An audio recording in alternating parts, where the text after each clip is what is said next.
Thank you for watching this video. The aim of this channel is to provide high school students or anyone learning chemistry in the early years with an opportunity to understand the basic concepts in chemistry. My goal is that students will understand and enjoy chemistry as a course. The first topic is the basic rules for writing the chemical formula of compounds. There are many chemical compounds, and hence it is important to learn how to write their formula. If you are a beginner, I have provided background information to help you understand how chemical formula is written.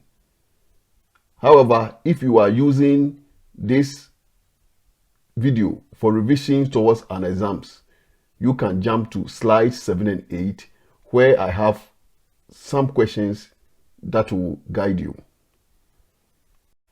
What then is a chemical formula?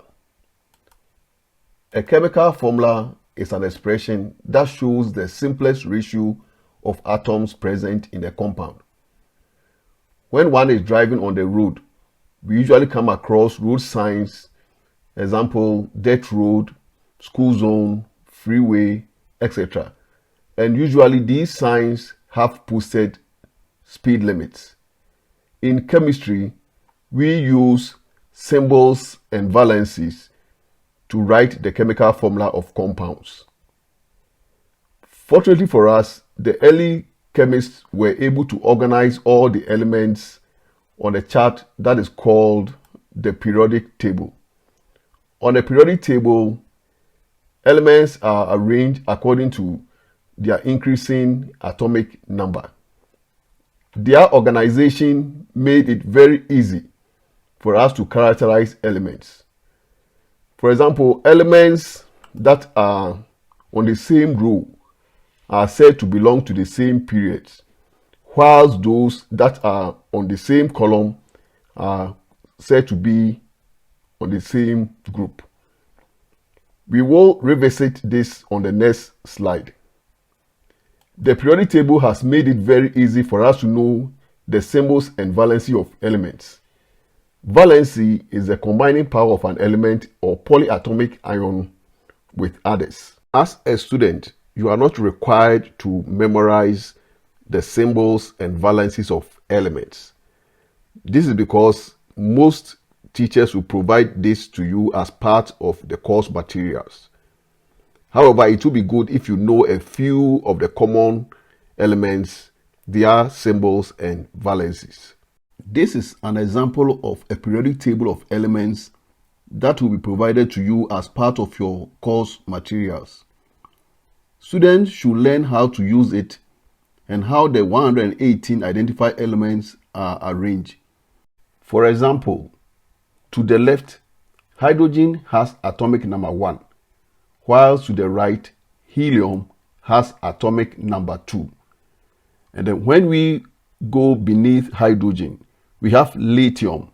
And then moving across, we have beryllium, boron, carbon, nitrogen, oxygen, fluorine, and neon, all of which are showing increasing atomic number. Not only that, we can also see that on the periodic table, we have the atomic weight of the elements. In addition, the elements are also arranged according to certain properties. Example, their physical nature at room temperature. When we look at the periodic table, the elements that are to the extreme left are mostly metals, whilst those that are to the extreme right are mostly non-metals. The periodic table was devised by the Russian chemist Dmitry Mendeleev. Elements with atomic numbers 57 to 71 and those from 89 to 103 are placed beneath the periodic table. As I mentioned previously, elements are arranged in rows called periods and in columns that are called groups. The first period has only two elements, hydrogen and helium, while the second period has lithium, beryllium, boron, carbon, nitrogen, oxygen, fluorine, and neon. In general, elements in the same period have the same outermost shell being filled. In case of the groups, for example, group 1, all the group 1 elements have 1 electron in their outermost shell, whilst the group 2 elements have 2 electrons in the outermost shell, or their valence electrons. However, this is not such a straightforward issue, as sometimes some elements may have multiple valence electrons. The periodic table will be returned to as a topic to give you a better understanding of some of the things that we have discussed here. I must admit, the periodic table I presented earlier was a little bit complex for a beginner. Don't get overwhelmed, as I have summarized a list of some common metals, nonmetals, and radicals in the next 2 slides. So you can see here for the metals in table 1, these are the common metals that you need to at least be familiarized with in terms of their symbols and their valencies. The common metals are mostly found in group 1, which are called alkali metals, group 2, alkaline earth metals, group 13, and the transition elements. And then we have on table 2 a list of some common nonmetals that you have to know their symbols and their valency. Students have found innovative ways to memorize the first 20 elements with a song. This is another easy way of learning the periodic table. Table 3 is a list of some common polyatomic ions or radicals. These molecules are composed of 2 or more atoms. They can only exist in compounds or when they are in combination with other elements. The periodic table and these summary sheets are usually provided to students, and so I do not expect you to memorize them.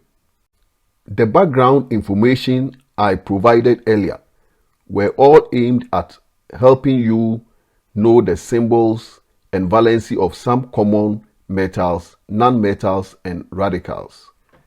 Now it is time for us to apply some of the rules that are used in writing the chemical formula of compounds. In rule number 1, we put metals and ammonium ions to the left and nonmetals and radicals to the right. So let's assume a hypothetical case of a metal or ammonium ion with symbol M and a nonmetal or radical with symbol N. We put the metal or ammonium ion to the left and the nonmetal or radicals to the right. In rule number 2, we write the valency on each symbol, and then we simplify it to a simple ratio whenever possible. So in our case, we have our metal or ammonium ion M with valency Y and a nonmetal or radical with valency X. In rule number 3, we interchange the valencies on each symbol and write the number below the symbol. This is what I mean.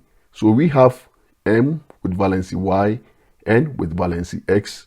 We need to interchange the valencies such that now N will have a valency of Y and M will have the valency X. So these numbers are then interchanged on the elements.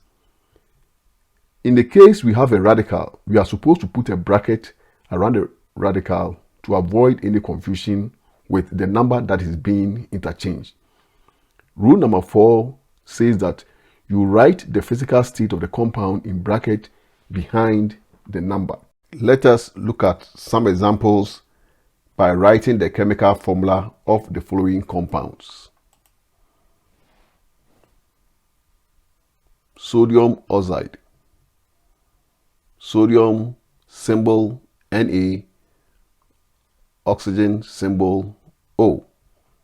Valency of sodium is 1, valency of oxygen is 2. So we interchange them. Sodium will now have 2 atoms and oxygen will have 1 atom. This is the only question that I try to recap how to write the chemical formula of compounds. For the remaining 9 examples, I will remain quiet to give you some time to practice these on your own.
Please, if you have enjoyed this video, I would like you to hit the like button, share, subscribe, and hit the notification button so that whenever I upload any new videos, you will be the first to be notified.